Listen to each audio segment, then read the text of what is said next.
Hello dear student, इस video में आपके लिए क्लास 10 साइंस का त्रैमासिक पेपर का फुल सॉल्यूशन लेकर आ चुके हैं। डियर स्टूडेंट, इस वीडियो को आप पूरा देखिए। इस वीडियो में आपको पूरा आंसर मिलने वाला है। प्रश्न क्रमांक 1 से 22 तक जितने भी आपके प्रश्न हैं, सभी प्रश्नों के उत्तर आपको यहाँ पर देखने को मिलेंगे। इसलिए इन प्रश्नों को अच्छी तरीके से याद कर जाएं और इनमें से मैक्सिमम क्वेश्चन आपको देखने को मिलेंगे। ये आपके एग्ज़ाम की दृष्टि से बहुत ज़्यादा महत्वपूर्ण है। जो आपका कल पेपर होने वाला है क्लास 10 साइंस का, इसके लिए आप इन प्रश्नों को ज़रूर याद कर जाएं।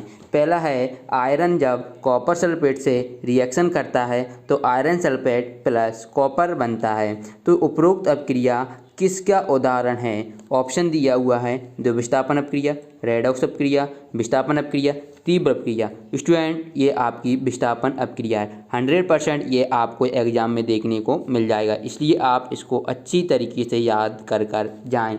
इसके बाद हमारा दूसरा क्वेश्चन है, निम्न में से कौन प्रबल अम्ल नहीं है?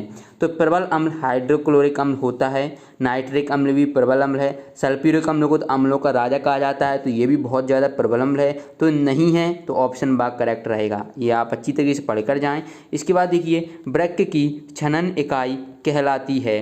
तो आपको बताना जो वृक्क की छनन इकाई होती है वो क्या कहलाती है? तो इसका आंसर आपका हो जाएगा नेफ्रॉन। क्या कहलाती है? नेफ्रॉन कहलाती है।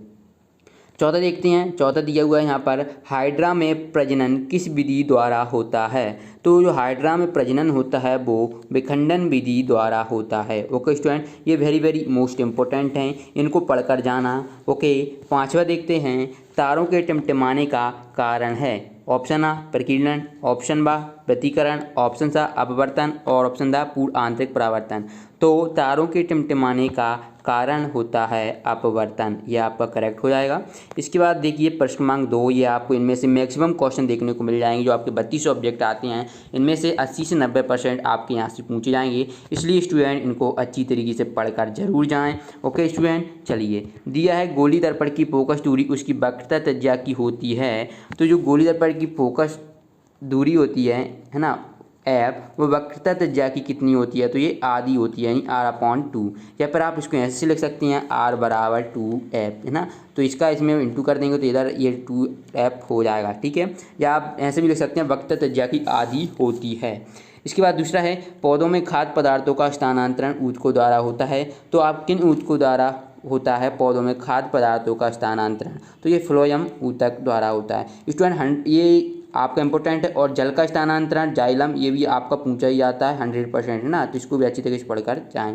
इसके बाद देखिए, क्रेब्स चक्र क्रिया के अंदर पूर्ण होती है। तो जो क्रेब्स चक्र क्रिया है वो माइटोकॉन्ड्रिया 8 400 400 400। जी हाँ दोस्तों, इस व्हाट्सएप नंबर को याद कर लीजिए।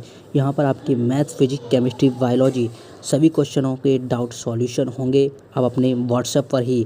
तो दोस्तों, आपको क्या करना होगा, अपने फ़ोन में इस व्हाट्सएप नंबर को सेव कीजिए और आपको जिस क्वेश्चन में डाउट है उस क्वेश्चन की यहाँ पर आपको फ़ोटो खींचना है और उसे अच्छी तरीके से क्रॉप करना है। तुरंत आपको इसका वीडियो सॉल्यूशन मिल जाएगा।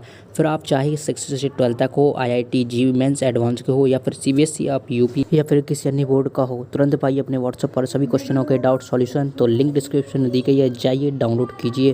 क्रिया के अंदर पूर्ण होती है। प्रश्न 4 है, मेढक के हृदय में कक्ष होते हैं। तो मेढक के हृदय में कितने कक्ष होते हैं? तो ये 3 कक्ष होते हैं। इसका आंसर आपका सही हो जाएगा 3।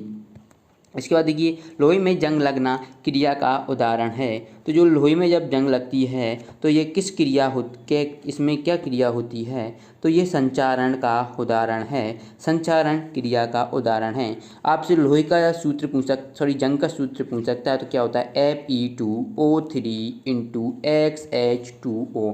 ये वेरी इंपॉर्टेंट है, इसलिए मैंने आपको ये बता दिया। चलिए, सही जोड़ियाँ मिला लेते हैं। स्टूडेंट, मैक्सिमम यहाँ से आपके पूछे जाएंगे, इसलिए पढ़कर जाएं अच्छी तरीके से। ब्रंजक चूर्ण, तो ब्रंजक चूर्ण का क्या हो जाएगा? कैल्शियम ऑक्सीक्लोराइड, ये आपका हो जाएगा। प्लास्टर ऑफ पेरिस, तो प्लास्टर ऑफ पेरिस क्या होता है? कैल्शियम सल्फेट और जल के हाफ अणु को हम कैल्शियम प्लास्टर ऑफ पेरिस कहते हैं। जिप्सम क्या होता है? तो जिप्सम का स्टूडेंट सूत्र हो जाएगा कैल्शियम सल्फेट × जल के 2 अणु। और ऑक्जेलिक अम्ल, तो स्टूडेंट ये हो जाएगा आपका ऑक्जेलिक अम्ल। और सिरका, तो सिरका क्या होता है? एसिटिक अम्ल, सिरका एसिटिक अम्ल, जिसे हम CH3COOH बोलते हैं। ओके, चलिए अब हम देखते हैं इसके बाद एक बात और एक शब्द में उत्तर। इनके आंसर देखते हैं, साथ ही साथ आप इनको अच्छी तरीके से याद कर लीजिए क्योंकि ये आपके एग्जाम की दृष्टि से बहुत ज़्यादा महत्वपूर्ण है। देखिए पहला दिया हुआ है, नींबू और संतरे में उपस्थित अम्ल का नाम लिखो। तो ये क्या, साइट्रिक अम्ल होता है। नींबू चूँकि खट्टा है तो इसलिए साइट्रिक अम्ल। शुद्ध जल में हाइड्रोजन आयनों की सांद्रता कितनी होती है? तो शुद्ध जल में हाइड्रोजन आयन की सांद्रता 7 होती है। लेंस की क्षमता का सूत्र लिखना है, तो लेंस की क्षमता का सूत्र होता है, तो आप यहाँ पर लिखेंगे लेंस की क्षमता का सूत्र P बराबर होता है 1/f, यानी फोकस दूरी के व्युत्क्रमानुपाती होती है किसी भी लेंस की क्षमता। दर्पण सूत्र लिखना है, तो दर्पण सूत्र यहाँ पर हमने लिखा हुआ है 1/f बराबर 1/u + 1/v। Very very important है, आप पेपर में आपके आने वाले हैं, इसलिए अच्छी तरह से पढ़ें।